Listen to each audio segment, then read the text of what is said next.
Somos la iglesia Dios está formando un pueblo.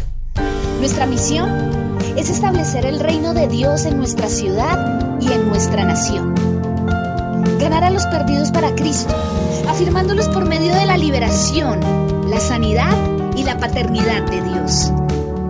Estamos apasionados por Jesús y creemos en el poder de su Espíritu Santo. Llevaremos transformación a toda Colombia por medio de la sangre de Cristo, del conocimiento de su palabra y de su gloria. Te invitamos a su casa y te damos la bienvenida a este mensaje para tu vida.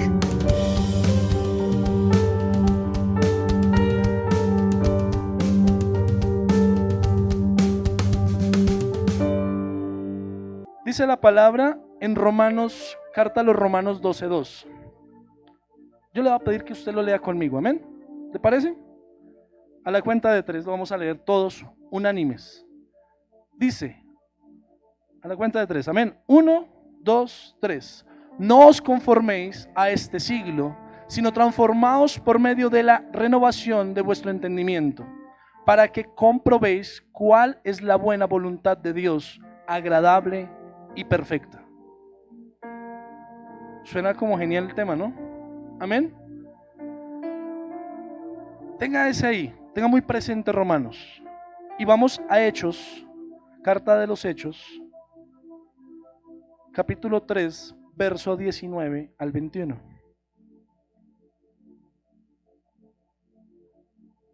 Amén.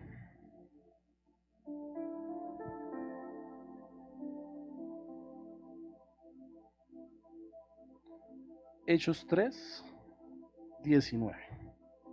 Amén.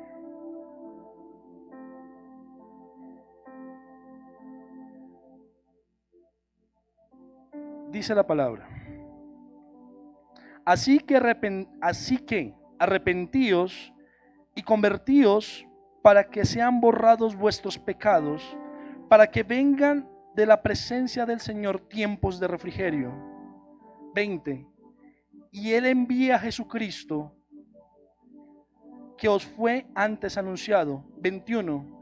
A quien de cierto es necesario que el cielo reciba hasta los tiempos de restauración de todas las cosas, de que habló Dios por boca de sus santos profetas, que han sido desde tiempo antiguo. Amén. Este mes, como se ha venido tratando todo el año en la iglesia, este mes le tocó el turno a la Reforma. No es el grupo que suena en las emisoras cristianas, no.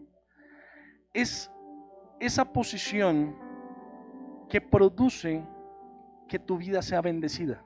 Amén. ¿Cuántos de los que están acá quieren una vida bendecida? ¿Cuántos de los que están acá quieren vivir las maravillas que usted encuentra en la Biblia? Cuando hace tiempo, cuando yo llegué acá a la iglesia, para mí todo esto era fantasía. Le cuento, le comparto, le confieso. Era fantasía porque nosotros siempre, como dice Hechos, siempre hablamos del arrepentimiento como un sentimiento. Dice, no, yo no lo vuelvo a hacer esta vez, yo lo voy a seguir haciendo. Ese arrepentimiento, como tal, como nos lo han enseñado por muchos años, ese arrepentimiento que nos lo enseñaron por cultura. ¿Se acuerdan hace tiempos que era por mi culpa, por mi mea culpa? Amén. Ese arrepentimiento no hace alusión a lo que Jesucristo vino a predicar a la tierra. Amén. Cristo, cuando viene a la tierra, el primer mensaje que da, ¿cuál es? Arrepentíos, porque el reino de los cielos se ha acercado. Muchos dicen, no, el amor, el primero que hizo fue convertir el agua en vino. No, digo, arrepentíos, porque el reino de los cielos se ha acercado. Amén. Y por eso en Romanos es muy específico. Romanos habla, esta carta a los Romanos, el apóstol Pablo la escribe para una iglesia joven, una iglesia que carecía de fundamento. ¿Que carecía de qué? Iglesia, ¿carecía de qué? De fundamento. Era una iglesia que estaba viviendo la transición de recibir el evangelio de la resurrección, de la gloria, del poder, de todo lo que representaba Cristo, y estaba dejando atrás los dioses paganos romanos. Amén. Y cuando Pablo comienza a escribir esta carta, lo primero que va a atacar Pablo es la vieja costumbre de pensar. Amén. Esa vieja costumbre que no hace que el reino se manifieste en nuestras vidas. Esa vieja costumbre que hace que nosotros hagamos cosas más por inercia y religiosidad que la hagamos por convicción y por conducta que nos va a llevar a bendición. Amén. Pablo le escribe a una iglesia que carecía de fe, de una fe fuerte y fundada. ¿Cuántos de los que estamos acá, y en otras ocasiones le he compartido, cuántos de los que estamos acá Dios nos ha dado una palabra y una promesa? Muchos. Pero uno dice, pero ¿por qué no la cumple, Señor? Y te embroncas con el Señor. Uno se llega a embroncar con el Señor. O sea, pero si yo hago, si yo busco, si hago esto, si hago lo otro, ¿por qué no llega esa respuesta? Porque tienes que entrar a renovar tu entendimiento, tu mente. Tienes que dejar de pensar como venías pensando naturalmente y comenzar a sumergirte en la mente de Cristo. Le voy a poner un contexto. Mientras que iban los apóstoles junto con el Señor en la barca, se desata una tempestad, ¿recuerda? Y se desata la tempestad más tremenda. Cuando llegan los apóstoles, rápido se van. Dice la palabra que él dormía, que él estaba durmiendo, que tenía sus ojos cerrados. Y sus discípulos, viendo que había convertido el agua en vino, viendo que había hecho tantos milagros, tanta evidencia de lo sobrenatural, ¿qué hicieron ellos? ¿Qué dice la palabra? Que reprendieron la tempestad, que le dijeron que tenemos autoridad para hollar serpientes. ¿Qué le dijeron? Se fueron corriendo, llenos de terror, llenos de pánico, a despertar ¿a quién? Al Señor. A mí me impactaba porque yo lo escuchaba a través de un predicador y él enseñaba que Cristo no dormía. Cristo meditaba. Cristo siempre andaba en la presencia. Cristo siempre estaba dispuesto a buscar el rostro del Padre. Y cuando Él se levanta, note que no se levanta, dice la palabra que Él se levanta somnoliento. ¿Cómo se levanta Él? Se levanta, le habla a los aires y los reprende. No titubea. No dice, espérate, como que me ubico y me paro y como que ya me quito el sueño y ya reprendo. No, Él se levanta, le habla a los aires y reprende lo que estaba ocasionando la tempestad. Eso, querido hermano, esa es la mentalidad de Cristo.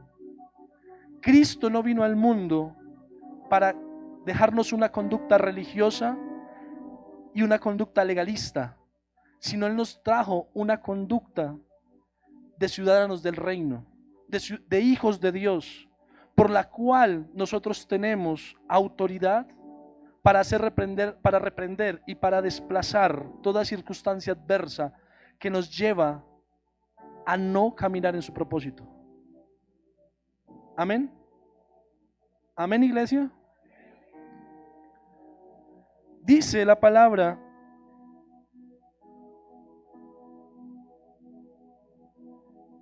cuando dice Romanos, en Romanos 12:2, renovaos por la transformación de vuestro entendimiento. Él habla muy claro que tienes que cambiar esa manera de pensar. ¿Manera de qué? ¿De pecado? ¿Manera de qué? ¿Torcida? Tal vez una manera que venimos acostumbrados por cultura, de que si tenemos mayor ventaja en el negocio, o si tenemos mayor ventaja y hacemos callar al otro, es porque tenemos la razón. Amén. Cuando dice arrepentíos, es para que tú cambies esa manera de pensar.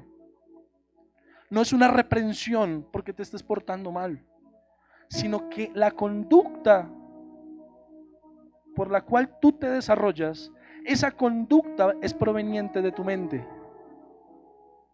He aquí cuando Job estaba en la tribulación, él dice, y se me vino lo que estaba pensando. Todo lo que estaba pensando se me fue hecho. ¿Quién intervino en la condición de Job? Nadie. El mismo Job lo reconoce. Todo lo que estaba pensando sobre mi vida se me vino encima.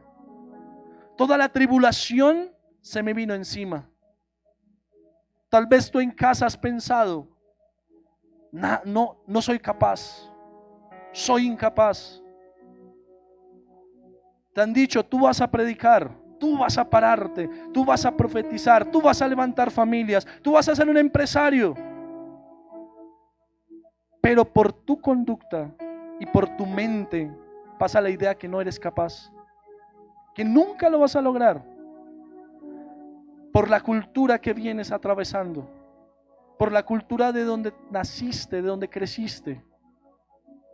Pero el Señor quiere que en esta mañana tú comiences a romper con esa estructura mental, con todo ese pensamiento que no te trae bendición, con todos esos pensamientos, con todo lo que te ha traído frenado por todo este tiempo.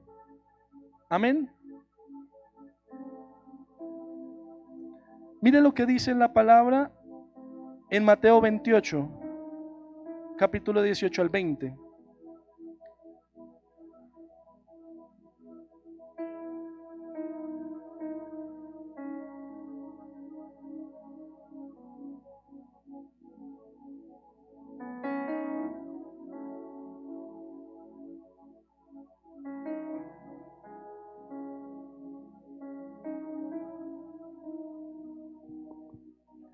Y Jesús se acercó y les habló diciendo, toda potestad me es dada en el cielo y en la tierra.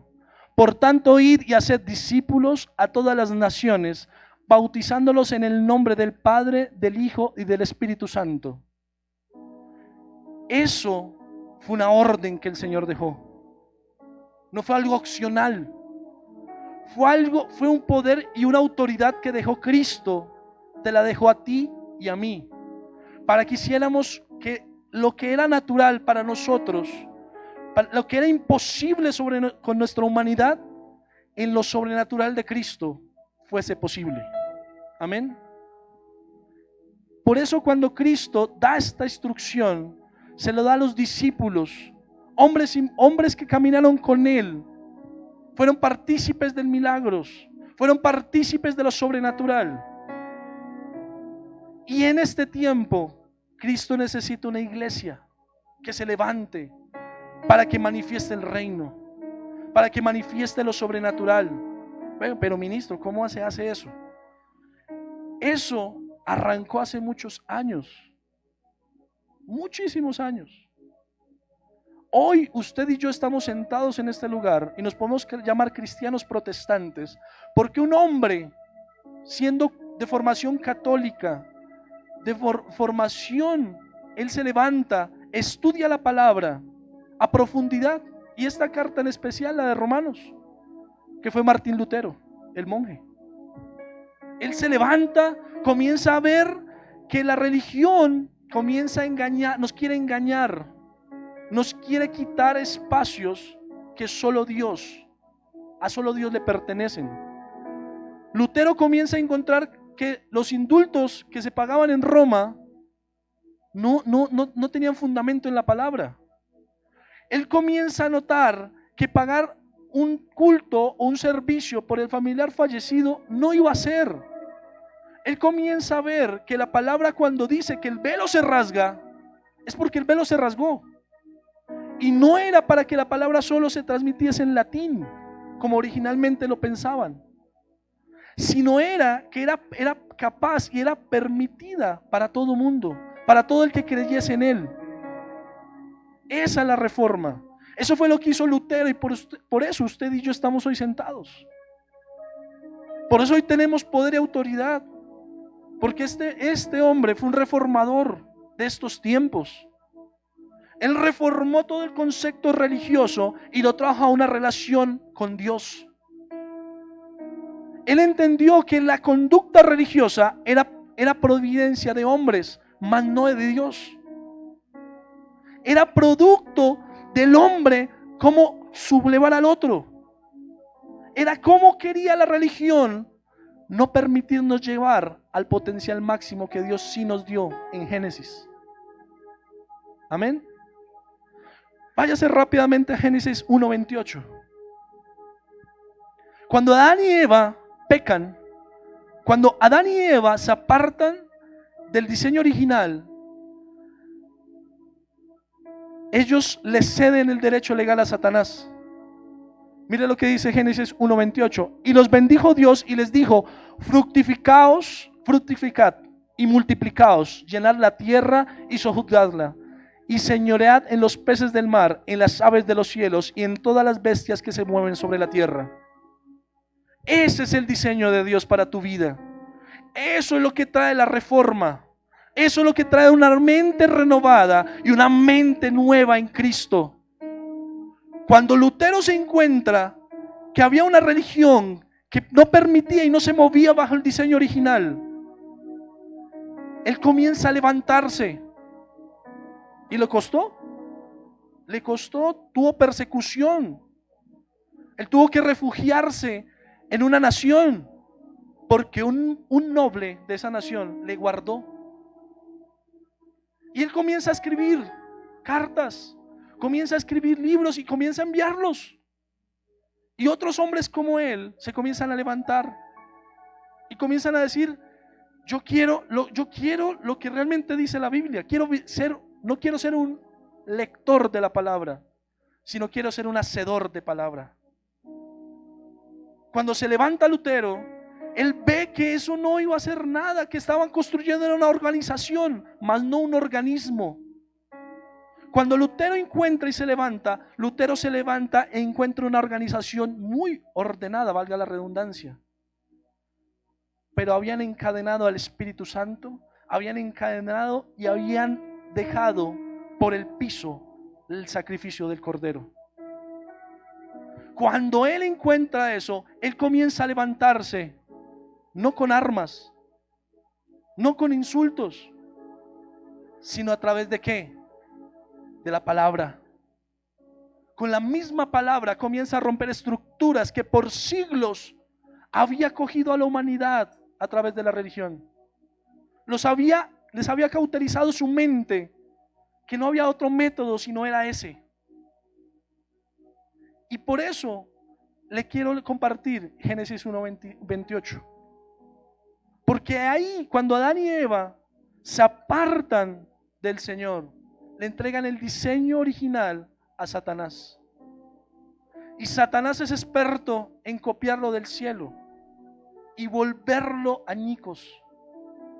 Y Satanás comienza a llevar a los hombres y a las mujeres a un mundo de perversión y de corrupción, hasta que vino Cristo. Por eso el mismo Señor dice en su palabra que de tal manera amó Dios al mundo. Vete rápido a la palabra, al Evangelio de Juan, capítulo 3:16. Porque de tal manera amó al mundo que envió a su Hijo para revertir la maldición no solo en los hombres, sino también en la tierra. Porque de tal manera amó Dios al mundo que ha dado a su Hijo unigénito para que todo aquel que en él crea no se pierda, mas tenga vida y vida eterna. Cuando cuando comienzas a ser reformado, entiendes que no se trata de lo material, que no se trata de los títulos y lo que puedas abarcar en este siglo, en este tiempo, sino que lo que vas a dejar a un legado para que llegue una vida eterna. Por eso el mismo apóstol Pablo le escribe insistentemente a las iglesias: no os afanéis, no os conforméis con el afán de este siglo, porque va a cauterizar nuestras mentes y no vas a llegar a desarrollar lo que Cristo hizo en la cruz, lo que el Señor te dio cuando fuiste concebido. Cuando tú entras a la reforma, comienzas a ver cómo los milagros comienzan a suceder, cómo comenzamos a ser restaurados como hijos de Dios. Cuando comienzas a entender que no es por lo que tengas, no es por lo que seas, sino por lo que eres en Cristo, comienzas a fluir. Muchas veces dicen las personas: no, es que yo no emprendo porque no tengo recurso. No, es que se arregle mi esposa. Yo no quiero entenderme eso, ella pelea mucho. No, es que solo la solución del cáncer de mi mamá, de mi familiar, está en el médico. Pero cuando tú renuevas tu entendimiento, entiendes que en el Génesis 1:28 Dios te hizo fructífero, te hizo con gobierno, te dio autoridad, te dio sanidad. Y si tú tomas los versos atrás, nunca dice que Él te creó con enfermedad, nunca te creó con escasez, no te creó con ninguna dificultad. Amén. Cristo, cuando Dios pone a Adán y Eva en el Edén, los crea con plenitud, los crea y pone un destello de su gloria en usted y en mí. Siempre se acercan y le preguntan a uno: ¿y cómo es Dios? Párate en el espejo. Tú eres un trozo de Dios en la tierra. Tú eres un trozo y un destello de la gloria de Dios. Porque el Génesis 1:26 dice que Él tomó, hizo al varón y a la hembra conforme a la imagen y semejanza. O sea que la solución de todo esto es que tú entiendas que tú eres un Dios con minúscula, como nos lo enseñó nuestro apóstol. Porque tú tienes la capacidad de decir al problema: retrocede. Tú tienes la capacidad de decirle a la enfermedad: te vas. Tú tienes la capacidad de decirle a esas personas que te por debajean: no soy eso. Cristo me creó pleno. Cristo me creó en plenitud y a imagen, conforme a su imagen me creó. Cuando tú entiendes eso, comienzas a apasionarte por la palabra, no por las finanzas. Cuando tú comienzas a entender eso, comienzas a entender que lo primero que tienes que acudir antes de ir al banco es a la palabra. Antes de que vayas a emprender, tú no buscas el respaldo, tú buscas ¿qué? La palabra. Ministro, pero ¿por qué tanta palabra? Me está quitando la religiosidad y me está hablando de palabra. Porque dice la palabra: Él es el verbo hecho carne. Cuando tú acudes a la palabra, estás acudiendo a Cristo. Cuando tú entiendes que la solución está en el libro, en el manual, comienzas a ver transformación, reforma en tu vida. Por eso Lutero fue tan eficiente y a la vez eficaz, porque nos dejó una reforma protestante que hasta hoy dura. Y después de Lutero vienen muchísimos más, muchísimos.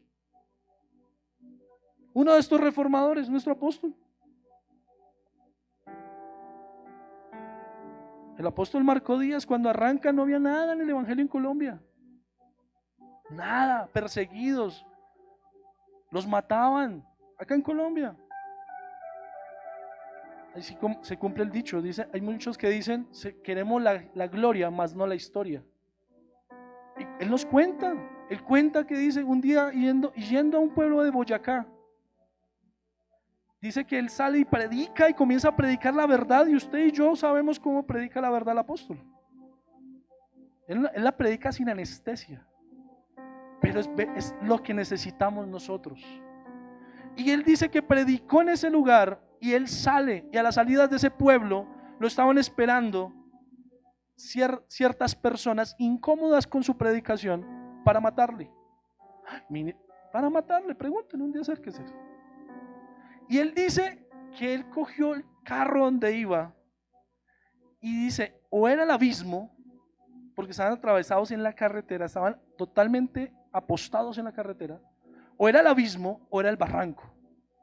Entonces dice, yo tenía un Toyota y ese campero donde yo iba, yo dije, en el nombre del Señor, y él se arrojó sobre la carretera. Dice, yo vi cómo salieron a volar unos, pero yo pasé entre ellos y el barranco y el carro se encogió. Por eso usted y yo hoy tenemos evangelio en Colombia, por hombres como él, que reformaron, que hoy podemos con libertad sentarnos a recibir una palabra. Pero no nos podemos quedar en que hay un Lutero, que hay un Marco Díaz. Tenemos que quedarnos y comenzar a andar, que usted y yo somos entes de reforma. Si tú comienzas a andar y comienzas a dejar el pensamiento tal vez de pobretearte a ti mismo, y comienzas a andar en que tú vas a ser reformador de tus generaciones, el Señor te respaldará. No hay más camino. Cuando dice la palabra, ¿cuántos de vosotros habéis dejado hijos, padres, bienes por causa de mi nombre? Que ahora no te sobren padres, hijos, hermanas y bienes por causa del servicio. Amén. Cuando tú comienzas a entender que la reforma es cambio de mentalidad. Ahora, esta palabra arrepentimiento viene del griego metanoia. Esta palabra metanoia significa cambia tu mentalidad. Si por años has visto que tus generaciones solo servían para cultivar papa, gloria a Dios. Pero si no te ha traído bendiciones, porque el diseño no es lo que Dios quiere para ti. Si por años has visto cómo el maltrato ha venido en tus generaciones, el divorcio ha venido en tus generaciones, es tiempo de decir, hago un alto, no permito más esto, y comienzo a ceñirme al diseño que Dios instauró en Génesis 1:28. Cuando tú comienzas a ver esto, Dios no tiene más opción que restaurarte, que levantarte. No hay más opción que Dios tendrá que hacer sino respaldarte en tu ministerio, en tu empresa, en tu proyecto. ¿Solo uno? Amén. Cuando muchas veces uno viene a la iglesia y espera la palabra de motivación, pero discúlpenos, Dios está formando un pueblo, y Dios está formando un pueblo, y tenemos que levantar un pueblo que transforme una nación.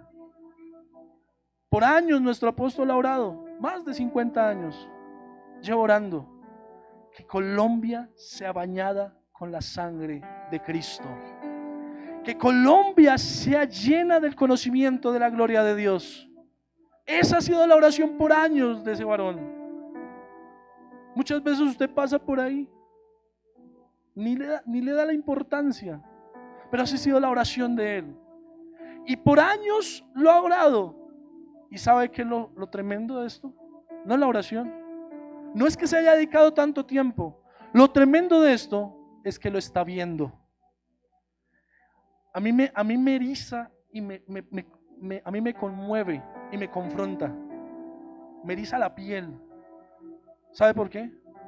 Porque veo todos estos hombres que han dejado su pastorado, no lo han dejado, lo están compartiendo y están yendo a gobernar la nación.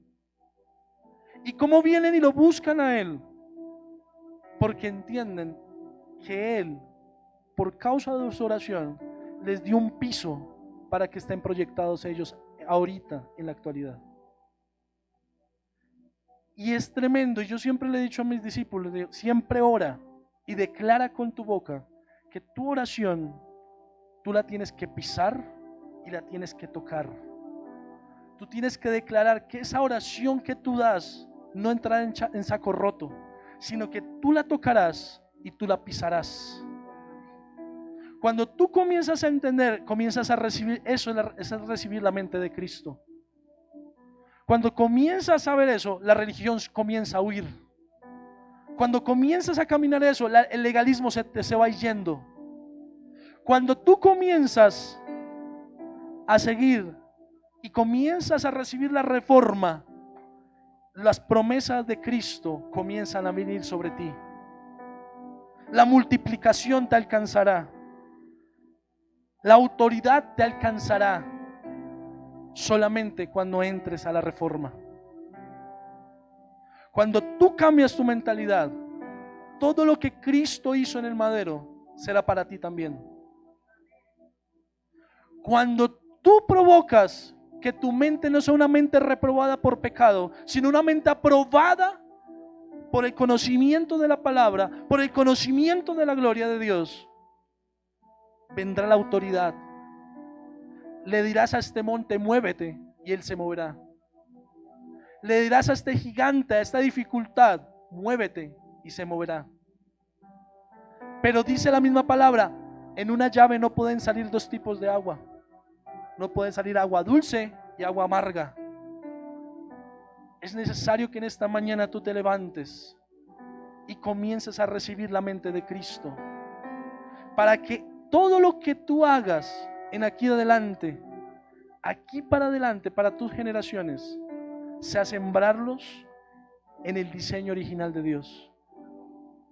Cuando hay un hombre y una mujer que se levanta, que comienza a buscar con desespero al Señor, el Señor comienza desesperadamente a levantarse por él, proyectar sus sueños, proyectar sus negocios, proyectar su familia para que tengan la vida eterna.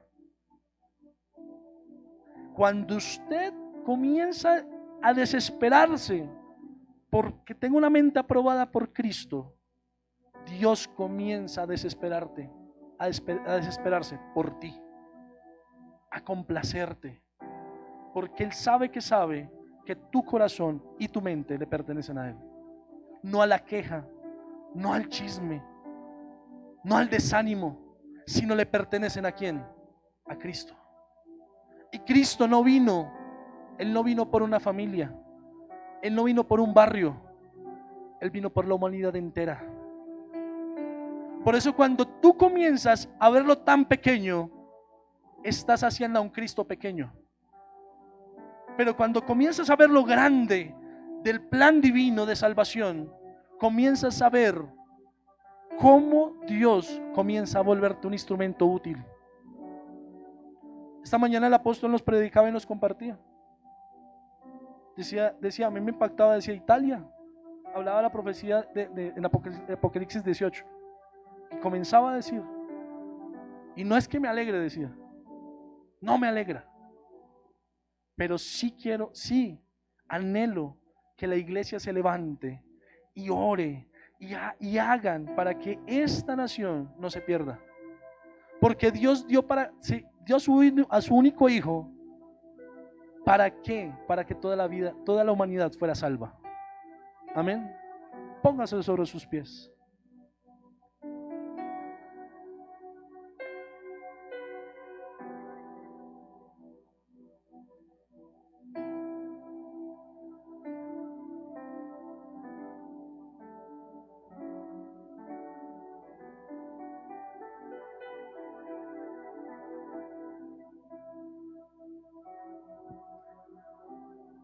Usted y yo somos la iglesia de Cristo.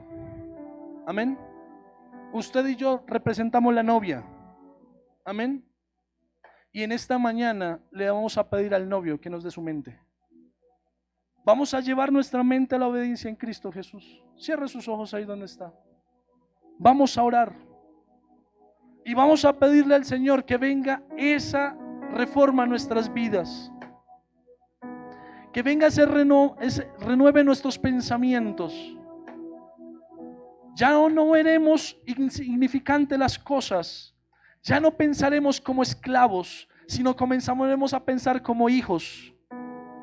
Ya no comenzaremos a pensar más como subyugados por el pecado, sino comenzaremos a pensar como hijos de Dios.